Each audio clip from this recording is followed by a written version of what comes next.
I think we are live, so we'll go ahead and get started.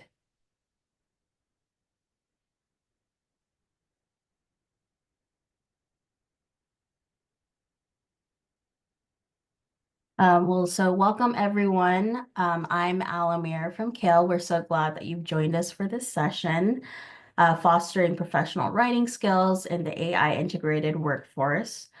Before we get started, I'd like to share a couple quick housekeeping tips. Attendees are muted, but please introduce yourself and meet fellow attendees in the chat box. And so with that, I'd like to welcome Dr. Julie Minna to begin the presentation. Great, thank you so much. Can you hear me okay? Okay, wonderful. Hello, everyone. I'm so happy to be here with you and excited to share on this topic of AI and professional writing. And we're going to use the chat to do some collaborative learning together throughout this workshop. And so one of the things that will help kick that off for us, if you don't mind, is if you can share in the chat your disciplinary area or the industry that you're in and say hello, because that's going to actually be an interesting piece for us as we discuss professional writing throughout this time together. And while you do that, I'll tell you a little bit about myself. I'm Julie Minna, she, her pronouns. I'm really excited to be at Kale and supporting the mission of Kale along with you. I'm really passionate about improving educational experiences and employment outcomes for adult learners, as I know you are. I work in academics at SNHU Global Campus in liberal arts. Let's go to our first slide here.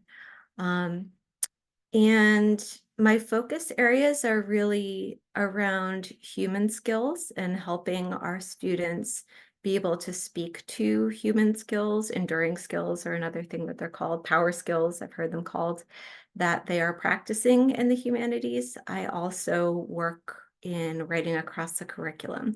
I've had roles in curriculum and instructional design at SNHU. I've also been a faculty member, a student community manager. I've worked in advising. I've worked in admissions. I've been in higher ed my whole career pretty much. I completed my EDD in 2023 last year with a research study that was called Employer Perceptions of the Skills Gap in College Graduates' Written Communication.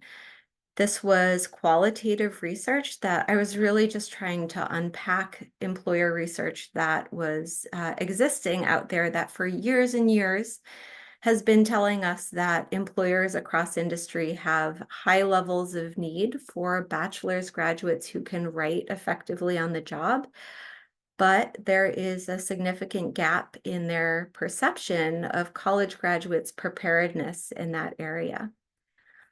So I'm just, thank you for helping me out here and letting me know where you're from. It's wonderful to be here with you. We've got, and I love seeing the difference across fields. So we've got anthropology, sociology, all right, online student services. We're going to talk a lot about, kind of the differences across fields. So for writing, so this is great. And yep, Dean of a community college in Virginia. Wonderful. Hello, hello. Okay, good. A good span of industry here and business. Very good. Okay. And of course, we have our roles as, faculty and administration that are also, different spaces for writing. So good things to be thinking about as we go on. So we're talking about, thank you very much for that. So we're talking about the skills gap in written communication. It's a big gap. I'll give 2 data points to help support this. One is the Association of American Colleges and Universities, AAC&U, in 2018 shared that 76% of US business executives and 78% of hiring managers said that written communication was very important in some research that they shared. but only 33% of business executives and 45% of hiring managers believed that recent graduates were well prepared to communicate through writing at work. Similarly, in 2021, Kleckner and Butts completed an analysis of 57 communication skills. They had employers rank them, and there was only one variable of those 57 that both increased in importance and decreased in satisfaction from 2015 to 2018, and that was the variable write clearly and precisely. So we're going to talk about AI and generative AI. So in the few months after I finished my doctorate, the number of stories that I was hearing as an administrator about student use of generative AI started to ramp up. And I started to realize that the findings of my research had a lot of relevance for helping to inform how we can approach supporting our students and our recent graduates in this new world of writing with generative AI tools. Okay.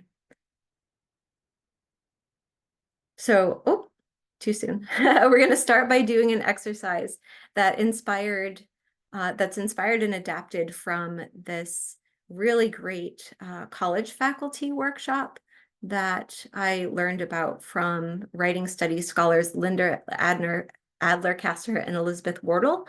They spoke about this at a 4C conference, that's college composition, that I attended back in 2019. This is going to be a really abbreviated approach, but I think we can do something interesting with the idea. So they had gotten a group of faculty members together and they asked the question, what is good writing? So we're going to try that in the chat now. So try, if you can, an answer in the chat for you, no wrong answer. What is good writing? And you can answer it with a word or a sentence, however you like.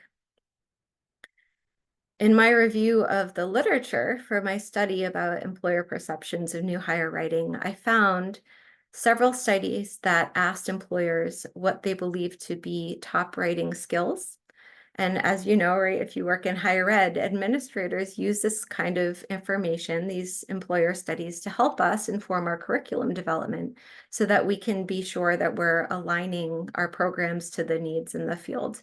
So the kind of information that was out there, one 2016 study by Clokey and Forey indicated 26 separate skills shared by employers when they asked about what made for effective writing. And many employers defined what their expectations were in these employer articles, research. They were using terms like new hires need to produce good writing, effective writing. And I learned in putting together my literature review that how we perceive the quality of writing is actually very influenced by our identity. It's influenced by our profession, our work role, our generation. That was a huge one that came through as a theme in my research, and our ratiolinguistic background. So writing quality is somewhat subjective and context-based. And one way that I work to explain this when I'm talking to the deans across the program areas that I work with is that a good bit of advertising copy is a bad police report. A great 5-paragraph essay is not a very good executive summary. And some of the feedback that we hear and we get from employers is a lot of times students might be leaving their bachelor's program and writing emails and communicating and writing in ways that kind of fit that 5-paragraph essay structure, if that's what they've been doing a lot through their program. So I'm looking here. Yep. I see some conversation about audience and context, which is very good. And we'll see, yep, individualistic. I love seeing this. Thank you so much. Right. And then look at what other folks are sharing too, because I think that'll help us learn together. So as I was doing my research, doing my literature review, preparing for my study, I learned this really fun story that changed the way that I think about writing completely. And I think you'll find it illuminating too. So we're going to have Now we're going to have story time. Okay, so this is John Swales. He is a linguist. He's from England. He works in the United States now. He studies writing genres and the impact of group behavior on newcomers in a group where members are communicating and writing. He refers to these groups. I don't know if you can see his picture or if my chat's in the way, so I'll move it down. He refers to these groups as discourse communities. And he introduced the idea that discourse communities develop their own genres of writing, conventions, and lexis. Lexis means a unique vocabulary, even down to what certain words are used and not used, which, even what certain words mean that might be a little bit different in the context than, generally or for kind of the general public. So these unique aspects of writing that develop within a discourse community are often opaque to those outside of the community. And in discourse communities, good writing is learned through participation in the community. So he was publishing on this work in 1990. And one of the things that he did to demonstrate this phenomena was that he took up stamp collecting, kind of. So not just general stamp collecting, which is philately, I heard is what that's called, but a specific niche interest in stamp collecting, stamps of Hong Kong, China in the 1800s. And at the time, there was this thing called the Hong Kong Study Club that had a newsletter for Hong Kong stamp collecting hobbyists. And these, the membership of this group was primarily British professional men. And in this newsletter, there was a debate going on about the date of printing of this one rare stamp. So he submits an article to the Hong Kong Study Club stamp collecting newsletter where he makes a claim about this stamp's probable date of printing. And he supports this with data that he gathered based on a research approach called frequency analysis. This is a data approach that is commonly used in applied linguistics, which is his field. And the next time the newsletter comes out, after his article is printed, it is clear that he has ruffled some feathers. So the response to his article was, spicy. It was dismissive. It was sarcastic even. So I shared it here because actually, I kind of love how this is. So he said I just got to move so I can read this. Okay. The only comments this effort to establish credibility elicited were too clever by half, and Mr. Swales, we won't change our minds without a chemical analysis. And he says, I have also had to learn over time the particular terms of approval and disapproval for a philatelic item, such as significant, useful, normal. Okay, those are good examples of lexis, and not to comment directly on the monetary value of such items. Okay, so here we have some really good demonstrations, some very concrete pictures of what a discourse community is and what it does. You've got a statement here about only one kind of evidence being considered acceptable to make a claim. And again, lexis and certain terms that you just don't bring up. We don't talk about the cost of this stamp. That's not appropriate here, And so Swales is also demonstrating how these conventions are opaque to a newcomer in a discourse community. And, Swales is a linguist. He's a writing studies scholar. He's being a bad writer, right? I bet that his frequency analysis was good. I bet his information was accurate. I bet his writing was clear, but it has everything to do with not knowing the conventions of this discourse community. And his writing, like this story, had such an impact on me because it reminded me of an experience that I had when I was new, a young person in the workforce. So I studied English, right? I was an English major. All through growing up in school, I was told I was a good writer. I was really comfortable with writing. I was really strong with that. I got my master's in teaching high school English. I was an English teacher. I went on to teach at the college level and work in writing centers. And, because life is crazy and things take odd turns sometimes, at one point, it was maybe 25 or so, I found myself in a job totally different, working at a small skincare startup company, writing customer service emails and spa trainings for their products. And I was hired into that role because I had a degree in English, and the assumption was that I would be able to write well. And in fact, I was promoted to public relations coordinator because of my writing skills. And one thing I had to do, this was actually a pretty cool job that I never thought I'd have, but one of my jobs was sending product to magazines like InStyle and Glamour.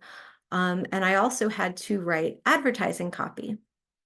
So there was this one day when I was new at this, that the owner of the company came into my office. She dumped a stack of trade magazines on my desk, and she said, "You write like a librarian. Do not send any more copy to me, to my desk, until you learn how to write like the ads in here."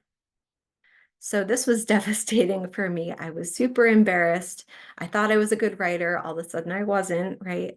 And I was doing a near transfer of my learning, I realized, right? I had been writing to educate or helping students do academic writing. As a trainer and a customer service person, I was still writing to educate, but now I needed to write to influence buyer behavior. And so, being an English major, being someone who was expected to know a lot about writing, I didn't catch this, right? Our students will run into this as well. The new job roles that they have, that they enter, and as they get promoted, are going to have their own discourse communities, their own expectations. And Swale said he would encounter different conventions from one floor of his academic building to the next. I think from one manager and one team to the next, we might see this kind of thing. And so this issue is actually magnified now, even more so by the availability of a tool like generative AI, because the conventions for how a tool like that is used in writing is emergent. It's changing rapidly, and different areas of industry are having sort of different successes and failures in their learning too. And this is impacting how we look at generative AI as a writing tool.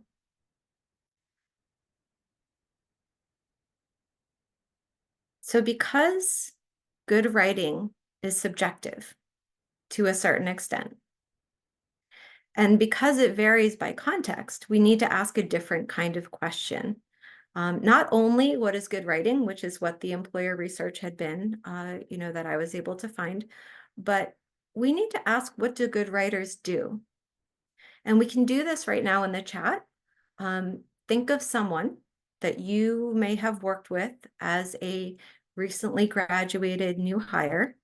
And if you haven't had someone like that, you can think about someone that you consider to be a very strong writer. And what I want to ask now is, what do good writers do? So things like, what do you know about their process? How do they talk to you? Let's say you assign them a writing task. How do they talk to you? When do they talk to you in their process? Do you ever get to observe any part of that? When I was working in curriculum design at SNHU, we were trained to talk with subject matter experts to surface skills, but also underlying knowledge and dispositions, threshold concepts. So Meyer and Land, I think, introduced the term threshold concepts. We use the acronym KSAD, KSAD. KSADs are knowledge, skills, abilities, and dispositions. And this speaks to an approach to writing process that is potentially more generalizable and universal, and more helpful for administrators who are trying to prepare writers for as many different unique future contexts as we have graduates. And knowing that that's going to shift and change for them over time too, as they move, from one manager to the next, one role to the next. So what do good writers do? Which is a different kind of question than what is good writing? Okay, and as we do that, so what do good writers do? This was my research question. I had not seen a question like that in the research yet. I asked managers of recently graduated new hires that they considered to be strong writers what they did. And this is what I heard. Good writers know what they don't know. Managers said that the best writers were asking questions about the audience that they are going to be writing for, and took time to do research and understand their needs before they started to draft. Good writers find writing mentors. One of the sub-questions that I asked is, how did you learn to write, within your role? And the employers, the hiring managers, the managers that I was talking with said that consistently they had stories of a key person in their own work life. Usually it was a manager who helped them adapt their writing to fit their new role. I had one person share, nobody has come to my office to work with me who has been a good writer. I've shaped them all. And so we ask our colleges and universities to produce graduates who can hit the ground running. We ask them to produce good writers. And, there's really kind of a misunderstanding that we need to work on together because, there's a certain amount of context that you need to learn about once you get into the role. My story, right? I had someone who shared with me pretty directly how I needed to change my writing to fit.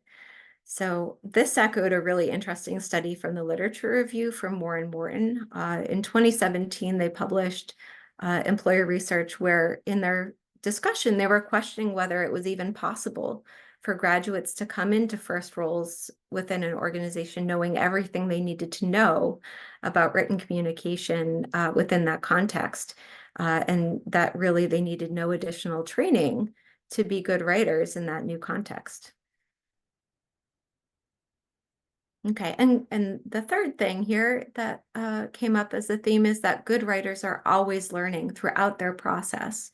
So managers were speaking really highly of employees who were willing to start a writing project independently. That was a big piece, which means knowing how to start, right?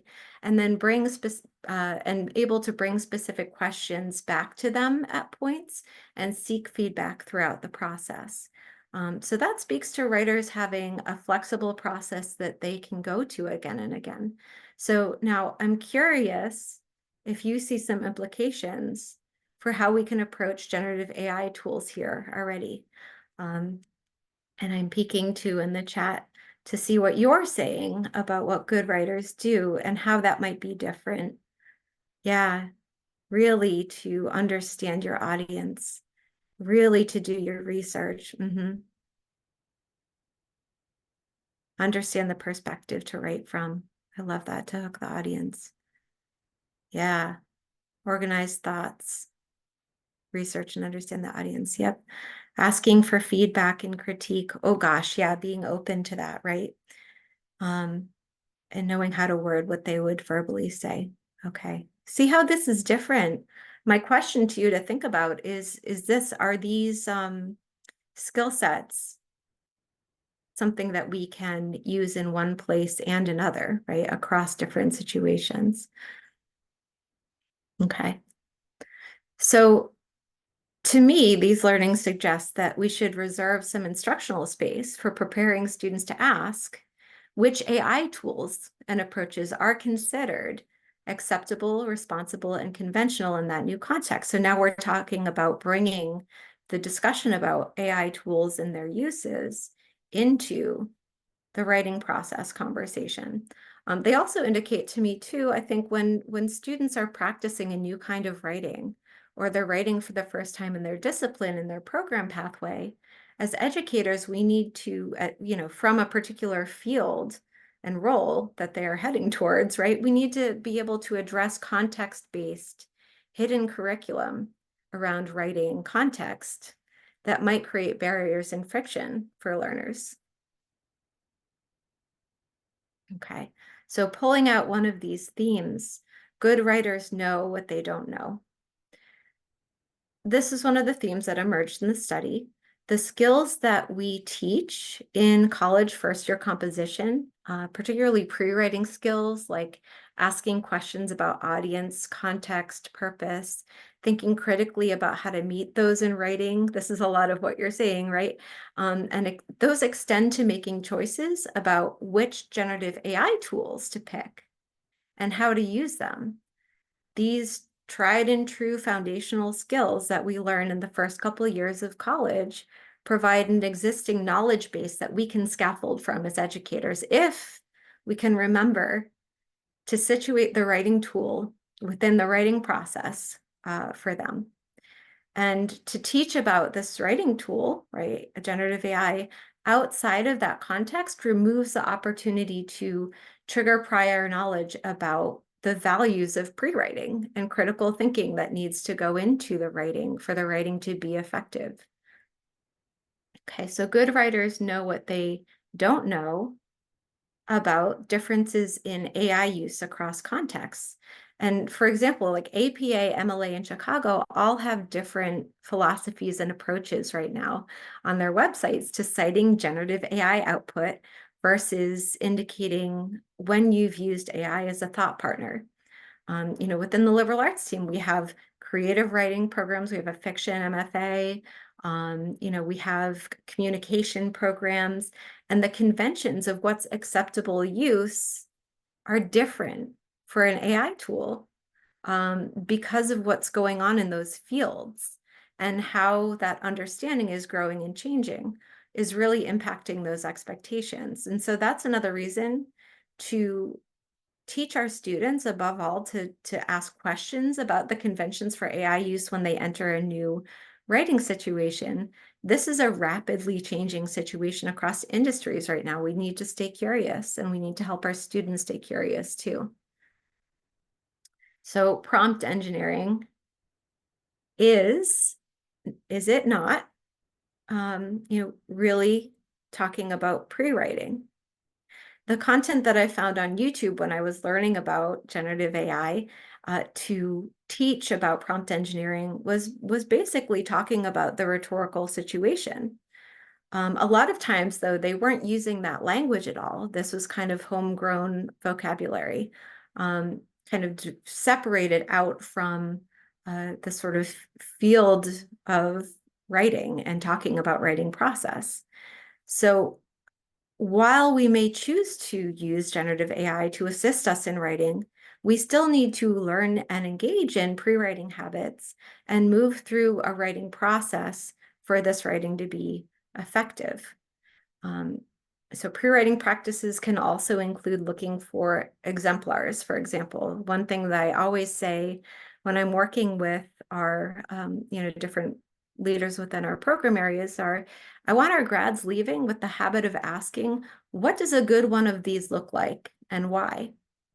Like, to be armed, ready to answer that question, because, when we within our roles need to write something new, when the deans need to write a program review, we always give them something to look at and we talk about what a good one of these looks like. So, to not provide that for students, we are not, kind of letting them graduate out into the world, or even if they're, having a role change while they're with us, ready to ask that question and look for those examples. So, pre-writing habits also help learners develop confidence and flexibility. I will tell you that modern first-year composition courses are having more and more of their students practice, process, and flexibility, like switching audiences with the same content, the same ideas, right? Switching from one audience to the next and modifying the message to fit that audience and really being able to tell us why and how that they need to do that. And the assessment focus has evolved from one final academic essay to that, might be on a short story, to include more of these kinds of dynamic process skills that once students master them, they can be taken into any writing situation. And that's what helps them start, right? That's what helps them know how to start a new writing task, no matter what they're doing, right? So assessing AI output, these pre-writing skills are also important foundational skills for assessing AI output. How will you know if what you're reading, that is an AI output, right, is effective for your purpose if you don't have training in thinking critically through context, audience, and purpose, and how to make effective choices with your evidence, your tone, your form? All of these things are what we would normally teach in first year composition. So I'm going to show you a couple tools in the pre-writing area that we have found really helpful to extend to conversations with other administrators and faculty. We're starting to try to talk about how to have these conversations with students. And one of them is SIFT. Okay, so SIFT is the brainchild of Mike Caulfield. He's a research scientist at the University of Washington Center for the Informed Public. And that link at the bottom of the page is his website. I think I've shared the presentation if you want to go there. So at SNHU, we share SIFT as a strategy for assessing any content that is found on the internet and really investigating a source. And when we situate, generative AI output in the context of general information literacy, then learners can answer for themselves if what they get out of an AI tool is something that they, is appropriate for them to use for evidence, or if this is a better fit for getting them started. We're situating the AI tool and its use in the larger conversation, again, about pre-writing and about, what is considered information that is going to be received well by your audience and credible by your audience. So here's another one, PACT. This is West Virginia University's assignment design acronym. Purpose, audience, conventions, and trouble spots, trouble. And so they have a most wonderful website with information about PACT for those who are writing assessments and for students that will provide questions to help students approach, things like prompt engineering or just writing something new, right? To assess whether they're meeting these needs for their writing situation. In PACT, AI conventions fit under the broader category of C conventions, like things like what kind of citation style is used, what kind of citation format, what kind of information is considered, again, authoritative, which shifts from one place to another. Remember, like for John Swales, the information considered authoritative in applied linguistics was not the same evidence that was going to be received and considered credible in the stamp collecting community. So he was using frequency analysis. They were looking for chemical analysis. And good writers find writing mentors. To expand on the finding that good writers find writing mentors for use for AI tools, right? So this is now really kind of advice for employers and for, folks in industry. Managers and experienced colleagues play a really, really important role in making the opaque aspects of their discourse community more transparent for new hires. They can help by standing in the gap between college course conventions and the new context. In our writing across the curriculum efforts, we're helping students develop the most common writing skills. I said that writing quality is subjective, but things like sentence structure, paragraph structure, the ethics around attribution, whether you're shifting from APA MLA in Chicago, the ethics around that, are consistent, and elements of writing process. But graduates will need the help of their managers, their experienced colleagues to help them learn the conventions of that new discourse community.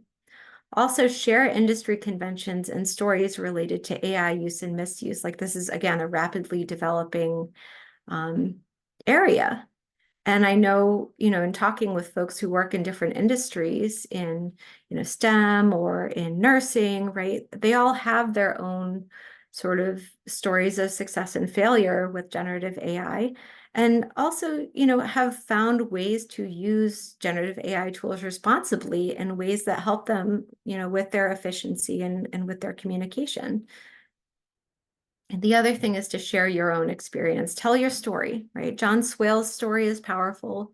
I share my story about, failing, frankly, at advertising copy in a lot of different groups that I'm in, talking with students, talking with, deans and faculty and other program areas, because I think it really brings the point home that even those of us that teach writing can get too comfortable and miss the cues to shift our rhetoric. It's not easy to do. So share your story of and be that key person. And then I know we're getting close to time, so I think we're going to land actually just right here, but higher ed recommendations, right, for administrators. Always begin with the end in mind, right? We want to produce flexible writers, which means we always need to say, when you get to a new context, we need to ask these same questions. Use first-year composition vocabulary to scaffold prompt engineering. So, these things work in the process of writing with or without generative AI as a tool. And then also teach pre-writing process and information literacy at early college levels. And again, this is typically happening, but this is creating a foundation and sort of an ethic or an approach to writing that we can then situate AI tools within.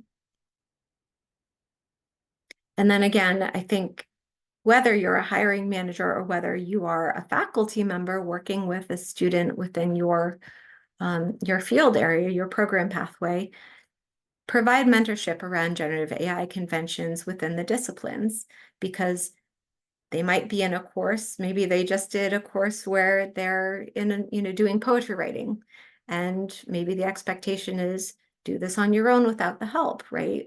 Or maybe you can use it to bring some ideas together. However, that sort of dean and educational unit is trying to approach AI tools with their students. They may come into your course with, a sort of different set of ideas and expectations, and we need to help them understand what the conventions are here. So here we are. I think this is the end of my content. I'm very, very glad to take any questions that you have if we have time. And I'm going to go back and kind of check and see what you're saying here about what good writers do and any kind of comments that you've made. I'm very curious what your experience has been as well. I know taking on generative AI at the college level is a massive, massive task. And we, a lot of different institutions are trying to find the way to do it in the most, responsible and, reasonable way possible to help our learners, right? Because we know they're going to be encountering it in the field. Leon, I'm seeing your comment with the assessment team. Yeah, that's really great. So playing with different prompts to produce meaningful analysis narratives. Yeah. So I think the other thing that I love seeing is when those of us who work in curriculum design, instructional design, and who are teaching, try to do the assignment with prompt engineering and see what happens, see what works for you and what doesn't. I think I'm seeing what's really encouraging to me. A lot of faculty members embrace this and find ways to talk about it with their learners, and others who are kind of still trying to learn and figure out how this is situated within their own field, within their own industry. And again, it's always challenging when we're in just such a rapidly emergent, advancing, changing situation. We have even at a government level, right? We're only just starting to get our arms around any kind of regulation around AI tools or any of that.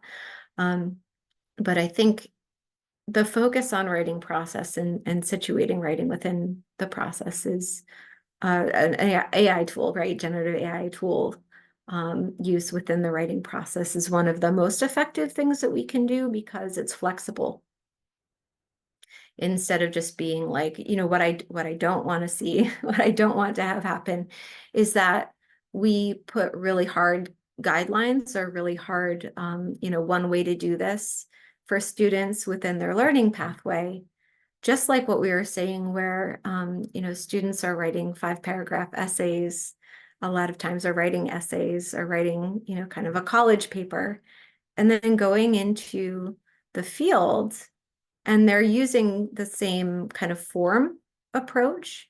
And then when they get in the field, like, some of the conversation I had with my study participants, I was writing to my boss an email that was this long that had all of my evidence in it. I did this too, right? Had all my evidence in it, and they didn't even read it. They sent it back and said, this needs to be way shorter, right? So a similar thing I think might happen if we don't talk about AI tool use for writing in the sort of sense of every time you get to a new place, you need to ask these questions. Because if, for example, in a certain field or in a certain course, because of what we're trying to do with critical thinking, it's not, or if it's a creative sort of thing where they need to be making their own content, we don't want them going out into a new job role and saying hard and fast, no, I don't use AI tools because I was told that they're not appropriate. You know what I mean? Like it really does change. And it's going to change even within specific fields. Okay. I'm just checking out the chat. Thank you so much for everything that you're sharing. And Alimir, thank you for letting me know and we have from Tammy, student success coaching. Yeah, frustrated. The student is frustrated with the results of his studying methods for an accounting course. And making D's and F's, use AI to help him study. Yeah. And to feed in his study guide and ask for AI to reword the questions in 5 different ways. What we have found is, using AI tools as a cognitive partner. This is a very cool use case, right? I've also seen, someone said, I ask it to ask me questions about the content to see if I really understand it, which is a neat approach. I think when we talk about academic support and, use cases for studying, this is a really interesting way that, we can help students understand how to use it. I think another really interesting way is, again, for certain audiences, I think I've used it in the past to almost make an exemplar for me. So I might not use the output exactly, but, for tone, I might say, please write this or show me how this would look like if we were to present it to a conference audience with people who specialize in this and that. And almost just seeing the tone kind of gives me a flavor and some idea. And then I can go back to my own writing and that's influencing me without, taking that content. That's a way that I've found it to be very helpful. Oh gosh, yeah. So Tammy's continuing to say the student thought any AI use is cheating. There was a Chronicle article that came out recently that we were looking at where, students are saying, I won't touch it because I don't want to get in trouble, right? There's obviously different student profiles and ways that students are thinking about it, but, the sort of, I don't want to touch it, I don't want to go there. when we think about what we want to equip our graduates with, we need to help them open up to some of these things and provide that mentorship to try certain things within parameters. And Jamie's saying, in my program, we teach our students how to use AI to accomplish better grades while teaching them to modify their own work as opposed to copy pasting. Yeah, so the trouble really comes a lot of times with using that direct copy paste, and a lot of times it really, what they're pulling up or what they're using doesn't meet the needs of the assignment anyway. And it's because, right, it's not meeting the context, the audience, the purpose. It's not answering the question in a way that it can be, it's not clear communication that can be well received by the audience. And Leon is sharing, in my class, I now require a rough draft that begins with showing me 5 targeted prompts related to the question and the responses from 2 different AI apps. Ah, yes. Someone I was talking with, one of my colleagues, was like, it's almost like get a second opinion. So you might, use GPT and then use Claude and, kind of look at how they're both similar, different, how the approach is different. That's really cool. Leon, was awesome. And Jonathan, your question, do you find Grammarly as a useful tool? I would put that to the group as we have just another couple of minutes left. I know many of my colleagues find Grammarly to be very useful. I know, a lot of learners do. I think sort of can of worms, but, I like to, when we talk about grammar, talk about linguistic diversity too. And, I have not personally used Grammarly extensively, but I always want to try to point out, and you can tell me if this is the case. I think we want to be careful when we talk about correctness versus what's conventional in one place or another. So we've done a ton of work at Southern New Hampshire University to kind of help our faculty, our deans, our, people interfacing with students understand that, our students bring a richness of backgrounds and language backgrounds to us. And so that's a big dynamic shift that, actually the composition world, the writing studies world has been trying to enact since the 70s, is more openness and more talking about, again, the grammar approach to reach a specific need. And we can talk about standard American English too, and sort of its how that came about as a standard to sort of problematize that. But what I like to do and what I'd want to do is always just make sure that when we're talking about grammar approach, we're using that mindset.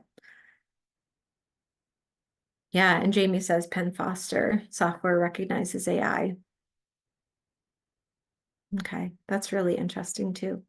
Yeah, so I think, again, at different colleges and universities, different areas of higher ed, this is a major challenge right now to identify if students are using generative AI in ways that are not, considered responsible. Right.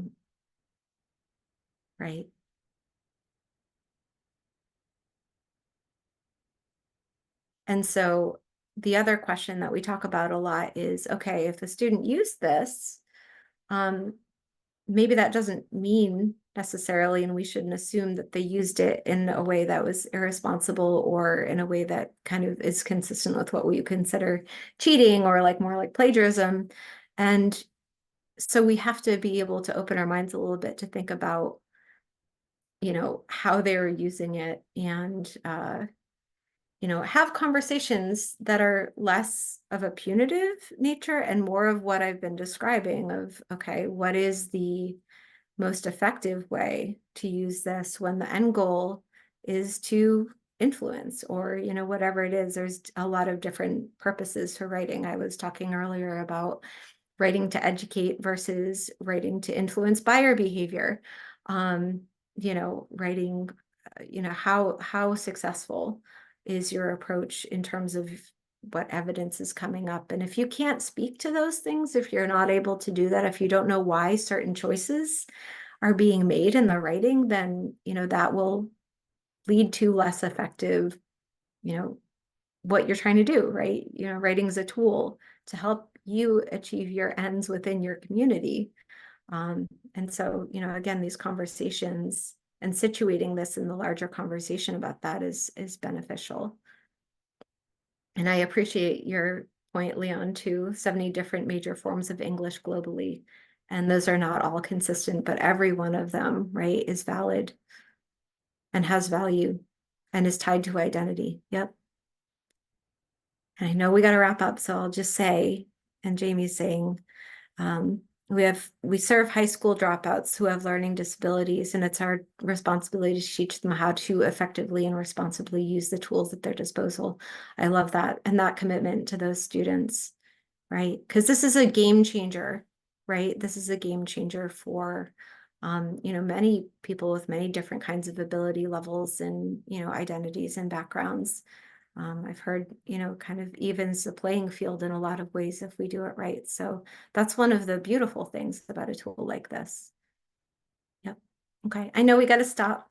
It has been my absolute pleasure to spend this time with you, and thank you, and glad to sort of, if you want to reach out and have any further conversation or, check in, and I need to pass it back over. So very good. Thank you all. Have a good rest of your day. I hope I see you in some of the other workshops.